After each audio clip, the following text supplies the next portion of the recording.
Hi everybody, it's Kelly. Thanks for coming to Black Thread Studio and spending some time with me. It is Saturday, July 31st, 2021. Can you believe tomorrow's August 1st? I really can't. Time flies and time flies even quicker as you get older. My mom would always say that. So anyway, welcome. Today is episode 28. And this one, I'm talking about quilts and inspiration. And I'm saying thanks for the inspiration to Susan. And I will talk about who Susan is in a little bit. So, but I thought before I got started on that, number one, thank you everyone for your kind comments and heartfelt feelings about my little therapy session last weekend. I'm feeling better and you guys are great. We already all knew that, but you guys are great. Some of you made me cry and some of you made me laugh, and all of you, I feel like we're kindred spirits and soul sisters. So I always think how amazing it would be if we ever all were able to get together. I think it would be an overwhelming feeling of creative, kind, loving, wonderful people. Wouldn't that be amazing if that could ever happen? So anyway, I just want to say thank you for your support and thank you for being here. I think part of the thing is that I think, you know, you start to compare yourself to other YouTube floss tubes, and I think I'm not sure what I'm doing here. I do know what I'm doing here. You might not know what I'm doing here. Maybe that's what I've been worried about. I do know. So let me tell you, and so maybe you'll get it. You'll understand where I'm coming from. I've told you that I've never followed through with anything, and I have all these big ideas and blah blah blah. So the start of this YouTube was to catapult me into making myself follow through with my dreams and the things that I want to do. And you guys are coming along with me on that ride. And if I can inspire you to either do something that you've always wanted to do, that you gave up on, or if there's something that you've never tried or anything like that. So basically, I'm sharing the mistakes that I make and the dreams that I have.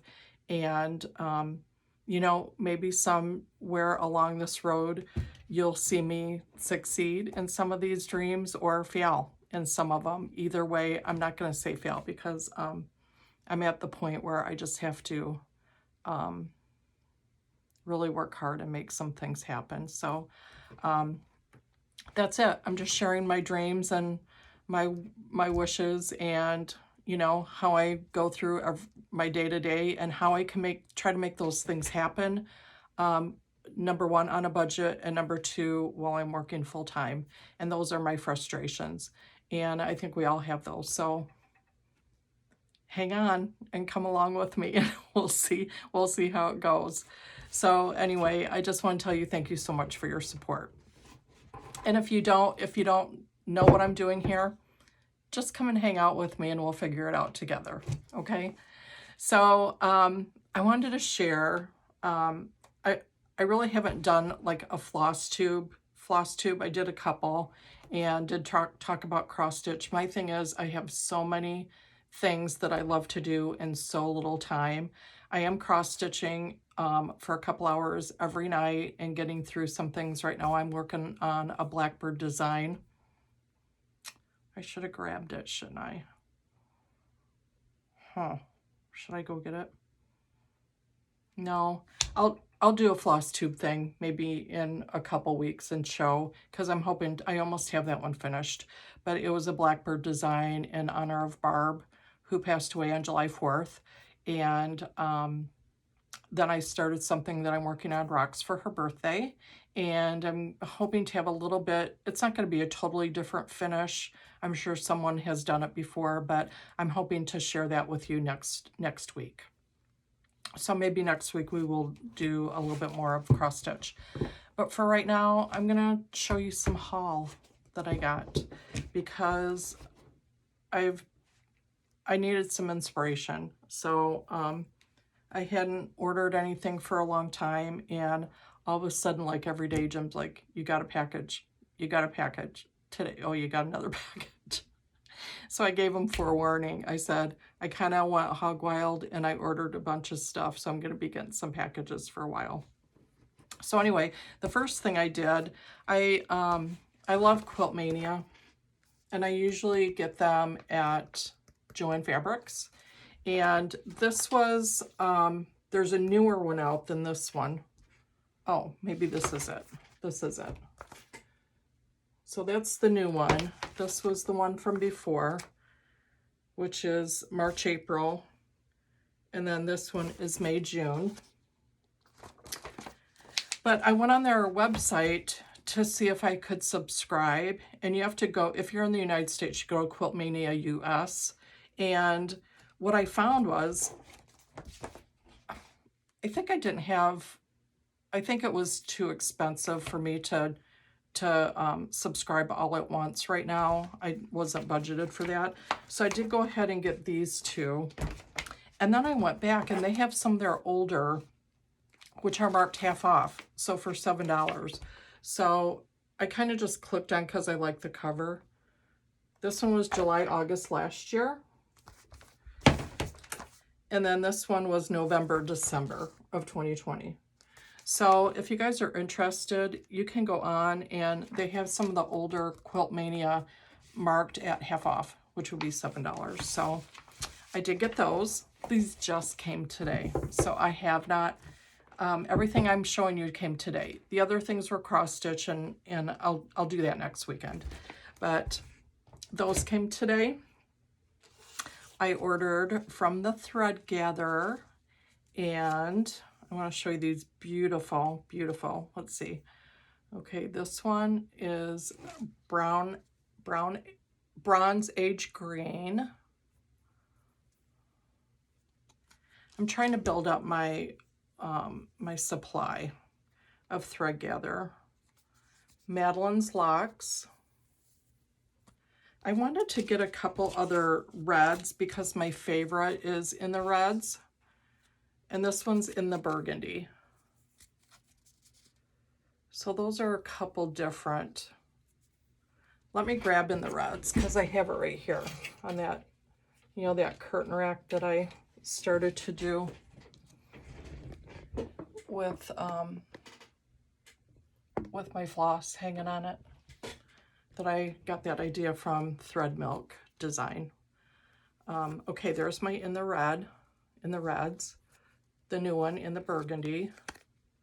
And then this one, again, Madeline's Locks. And they are variegated. This one I got is Cedar Bark. There's something that I'm planning on doing that I needed kind of this rusty. This one is Mahogany Wine, which kind of looks a lot like, I'm sorry, I wasn't prepared. It kind of reminds me of Chimney Sweep, that I'm supposed to be using on, well, I guess that one does have, that's pretty together though. I'm doing the Pilgrim from Long Dog Sampler, and I ordered fabric from Lithuania that I was gonna dye myself, and it took a couple months for me to get that fabric, the linen. I finally did get it. I haven't had time to dye it. Maybe I should do that tonight or tomorrow, and then I can get started on the Pilgrim. I've been planning that since the end of April. When I went to go see, I got all this Chimney Sweep to do that in. Look how pretty those are together. And then the last one I got is Finnegan's Fog, which is a perfect teal color. So I got those from the Thread Gatherer. And then, have you guys used Apple Pops. Apple Pops.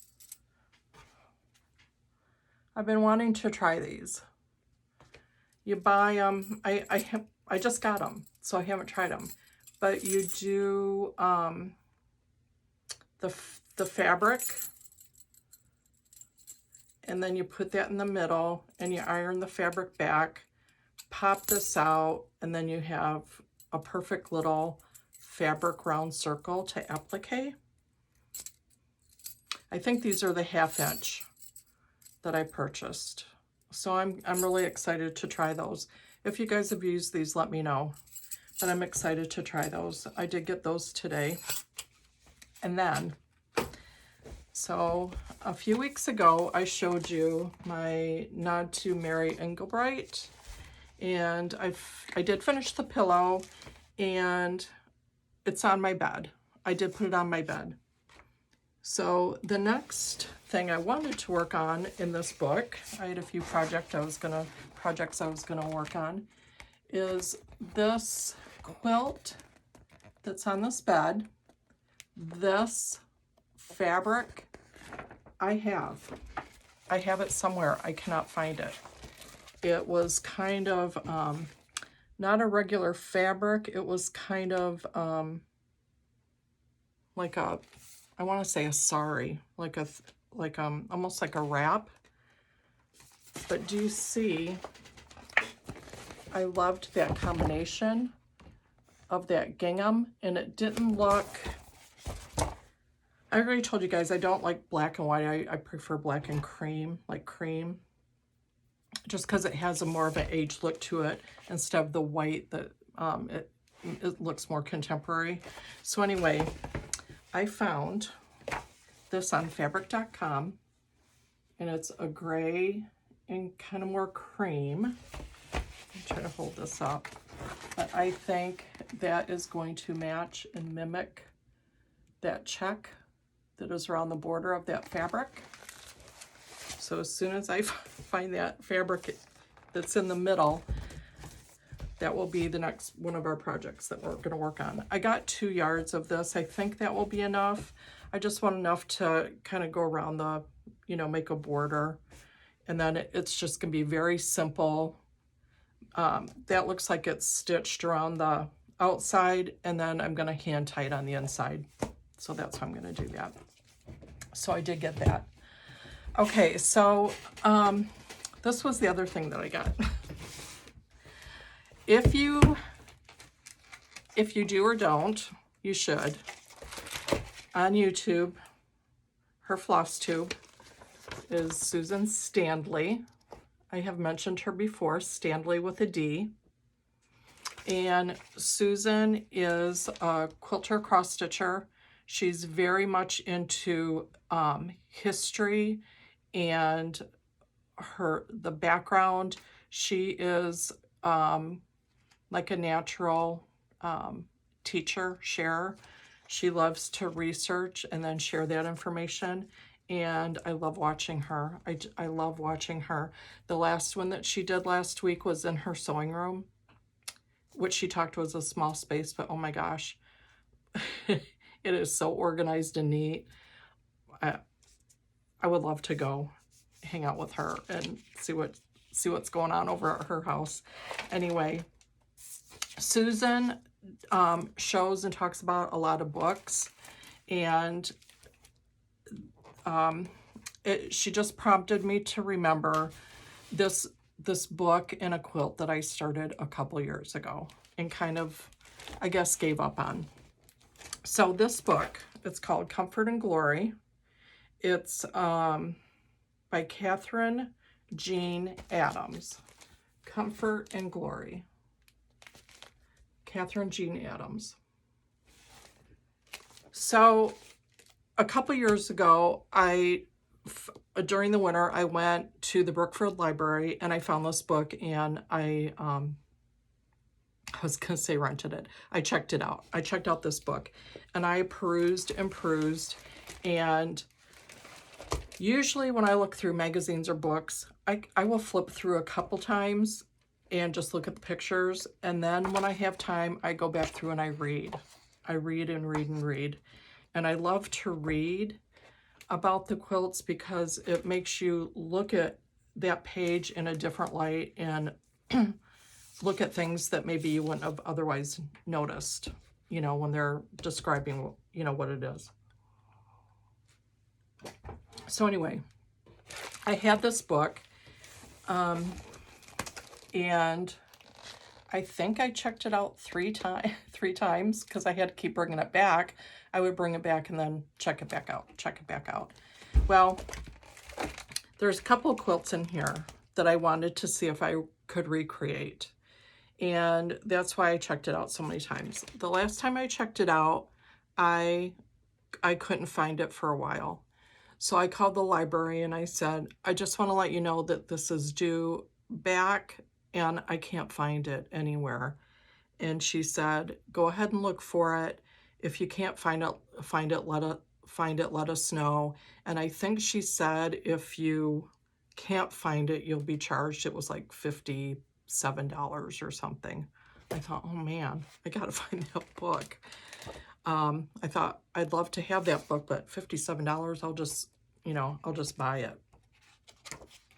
So I found it and I took it back and I started looking for it so I could buy it, because I started doing what I wanted to with this quilt that I'm going to show you. And I couldn't find this anywhere. Well, I found it on eBay. I shouldn't say I couldn't find it anywhere. I found it on eBay and it was like $80 some. And I thought, oh my gosh, I should have called the library and told them I couldn't find it and paid the $57 and kept it. Anyway, so it's been a couple years. I started the quilt and then, of course, didn't have the book to kind of reference back. I'll keep showing it to you. So in watching Susan Stanley, I was like, just re-energize, what do I want to say? I was all pumped up again to get this book and find that quilt and start working on it. So what I did is I Googled, and I found this. You can still find it on eBay for like a lot, $70, $80. I found it on Thrift Books, and it was like $23. It was the only one, and I got it. So you can tell it was from a library. So it just came this week, and I am so, oh, where'd it come from? Middlefield, Ohio Library, it says on the back. So I got it. So I will show you the quilt in a second. But in doing that, sorry, I bumped you. In doing that, I told you a little while ago how absolutely horrid my sewing room was. Jim pulled everything out to work on some vents, and I had things in baskets, and so anyway, I knew that I needed to organize different quilts that I've started and try to get them organized. So I've been looking for, different art bin tubs. I've been just looking to see how can I organize all this stuff. And, I keep everything in the basement, and I just wasn't sure how I wanted to do it. And again, do it on a budget. I don't want to, if I'm going to buy something or spend it, I'd rather spend it on books and fabric and that kind of stuff, not organization. But what I did is, so I haven't done a lot of project bags for my cross stitch, but I did get a ton of these in this size from Amazon. And I really like them. I mean, they work, they look nice and organized. And so in looking, I found, I can say that I think I'm going to end up getting some in this size, more in this size, which is a little bit bigger than this one, because I do have a quilt in here, a quilt project. But what I'm trying to get to is I ended up buying these really big ones. I'd have to look and see what size they are, like 20 something by 30 something, and they have a handle. So what I did is I went through all my baskets looking for this quilt, and what I did is every quilt project, so kind of like my cross stitch, every quilt project that I have, I put in these bags. If I have the fabric, if I have the English paper pieces started. So that's what I did this morning, is I organized all my quilt things. So in doing that, I came across some projects that that I should be working on, that I want to get finished. So I thought I would just show you a couple of them. The one that I really want to show you is the one out of this book. And why don't I show you a couple things first, and then I will show you the one out of this book. So let me just get up for a second here, and I'll show you a couple things that I found. So in my mind, I have all these quilts in my head that I want to turn into patterns. And you guys know I've done that before. I did some quilt patterns and sold them, and lost the program, lost my photographer, lost a bunch of stuff. So I'm kind of starting from scratch. So these are just some things that I've been working on that I got out to try to even inspire myself and hopefully finish someday. But this was one. I love Medallion Quilts. This was one. I saw this K-Facet fabric, and you know I love my yo-yos. And this whole center on the fabric is just a natural medallion in itself. And you can see I lined it with yo-yos. And this is just the center of a quilt that I started. That's as far as I got on that. So I'm just showing you a few things that, because I found them when I was looking. This is the back. This is a butterfly quilt that I started that I want to finish. And you know, who doesn't love butterflies? I think I stopped because I was doing some machine applique here, and then over here you can see there's orange thread stuck in there, and I think my machine broke and I had to take it to be fixed. I was doing this a few years ago. Oh yeah, you can see on the back all my threads started to knot up, and my machine started acting up. So I set that aside and didn't finish it. And then this one and the next one I want to show you are really still in my heart and my head, and I really want to work on these and get these done. So when I met Jim on our very first date, number one, I don't know how much of this I should tell. You know what? I'll tell that another time, because our first date was kind of fun, and I'll tell you about it. But anyway, we went and had a pontoon ride after we ate and everything, and Jim was so different anyway. I'll tell you, as soon as he saw me and he was walking up to me, he said, "Oh, look how cute you are." And I thought, wow, how nice is that? Anyway, we were on the pontoon, and it was a full moon, and Jim said, "Do you know how the moon was formed?" And in my mind, I was thinking, this guy is so different and quirky and different, and he was so serious, and he proceeded to tell me all about how the moon was formed. I thought, he's smart, he's funny, he's all that. So I came up with this pattern. It's not a full moon, but it's a moon. And I have I found all the pieces and put those into one of the bags. And it's called Mr. Moon, I Think I Love You. So I want to work on that and get that one done. Okay, so now, before I show you the other one, let me show you in the book, in the quilt book. So I was just really motivated, I guess, to do this. Let me show you this fabulous book, though, before I show you the one that I was going to. This inspires me to want to do so many things. I've always just wanted to do those tumblers, to do a tumbler quilt. That's going to be on my list. I'm going to save this one for second to last because I'll show you, it's the most beautiful quilt I've ever seen.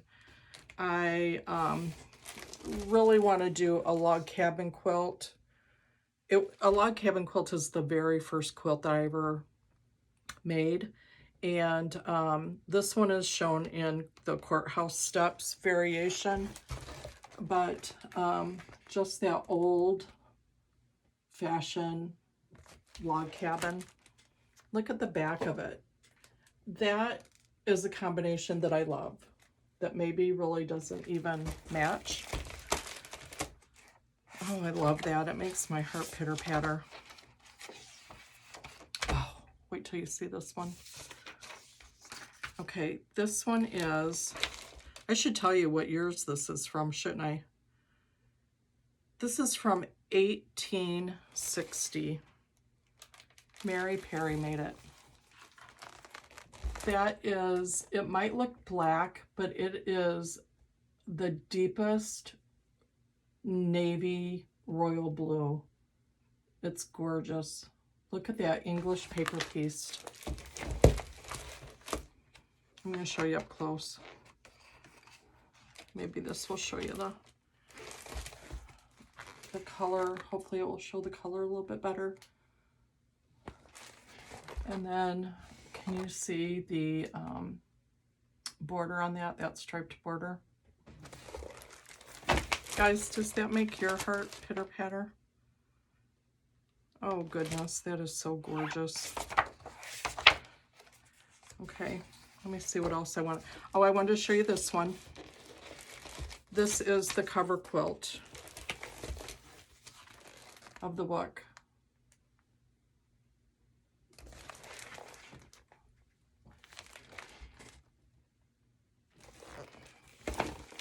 Okay, so let's get to the one that I want to show you. So I started, oh, before I do that, let me show you this one.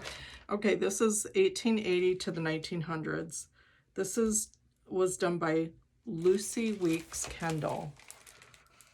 Oh, seriously, I think this is the most beautiful quilt that I have ever seen. Look at the embroidery on the corners. It's totally different. It doesn't match. From what I remember reading through this, those are strips of velvet and silk, you know, that they had from ties and just leftover pieces. Oh, goodness. Oh, there's a close-up of that embroidery she did. I think is it supposed to be poppies or something like that? I'd have to read about it again. Oh, that is so gorgeous. Okay, so I started reading about, oh, I lost the, hang on, I'm going to find it. There she is. Bertha Stengie. And I believe she lived in Chicago, the Chicago area for a while. There she is. Happily stitching. So they have several of her quilts in here, several. But this one that she did, I kind of was trying to go outside my box a little bit, and this was colors I don't usually use. Okay, you guys, I just lost it. These aren't colors I usually use. But when I looked at it,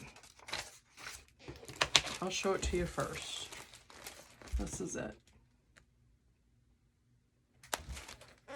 There's a close-up.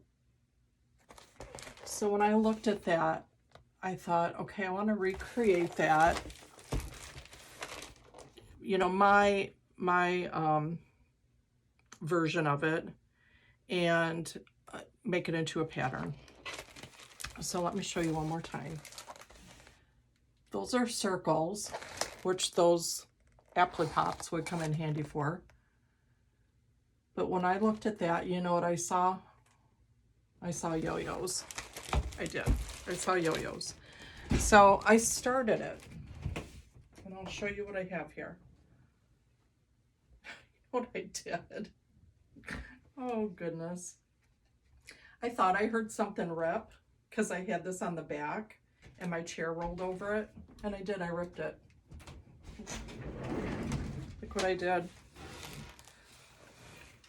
The border, that top border, which will be easy to replace, but I ripped it. Okay, anyway, here's my version of it. I try to, you know, closely follow the colors that she had. So I'll show you. I have that very, very light pink. And then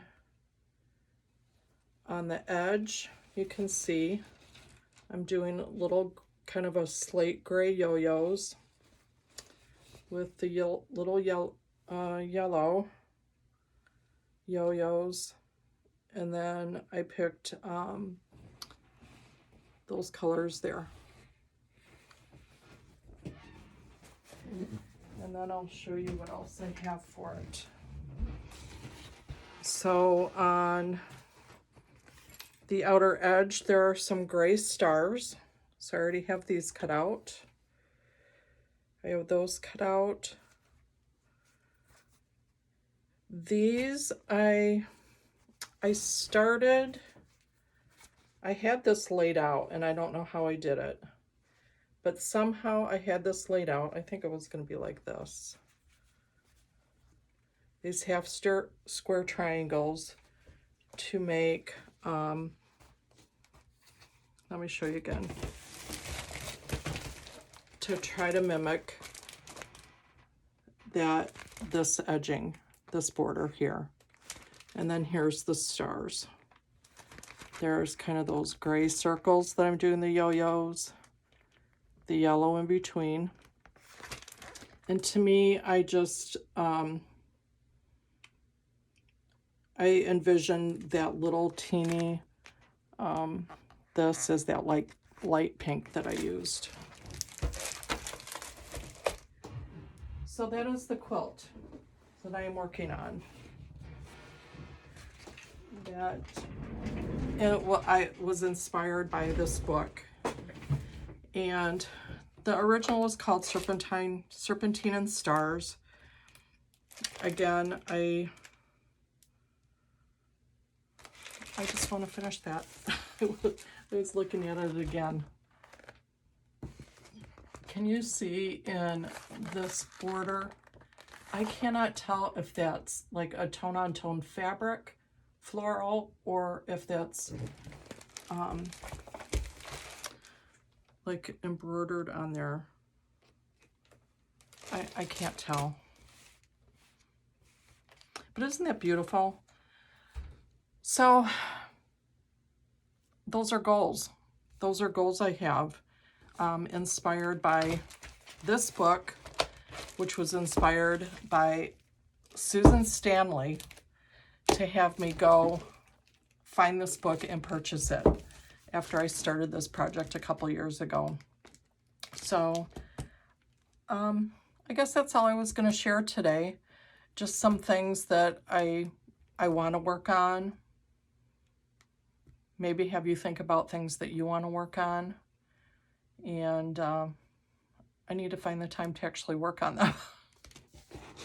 I need to find the time. So tell me what you guys are up to. What are you making? I will tell you that my block of the month, my color is, I had fabric thrown everywhere. So I'll show you. So in organizing and finding everything, just to show you, here's one quilt. Here's my block of the month, my color is with all the fabric and the blocks that I have worked on so far. So that will be in a couple weeks. This is my Hadley and Reed and the Lake Ripley Monster quilt. There's some of the fabric, the lake fabric. And this is the one where I wrote the little kid's story, the children's story, last year during the pandemic. And I am making, it's just a little EPP hexy flower that's going to go in there. That I am working on the cross stitch pattern and a quilt pattern to go with the story. And should I show you this? I did put it on Instagram. This did not turn out, but a friend of mine, her name is Rita, maybe I already talked about this. She did this drawing of the Lake Ripley Monster and Hadley and Reed. They fall asleep in the boat. And this is actually printed on fabric paper, but the printer made a mark on there. So I will have to reprint this, but I am using this as a sample. This is, again, going to be a medallion quilt. This is going to be the center, and I am going to somehow do English paper piecing around to frame it, and then piece some borders. So that's something I need to work on too. I have taken a couple steps to get this started, and I'm excited about it. That's all I'll say right now. I'm really excited about it. So hopefully, maybe sometime September, October, I'll have almost the ends of it to show you that I can share. So fingers crossed that will happen. Anyway, I'm going to let you go. I'm going to say bye. I'm going to say thank you again for being here. And sometimes it's good to start digging through and organize and kind of find things. The problem I have is some of the things that I found, even when you go back to them, I keep saying I'm going to say bye and then I don't. Like this one, for instance. Let me show you this one real quick. I finally found all the pieces again.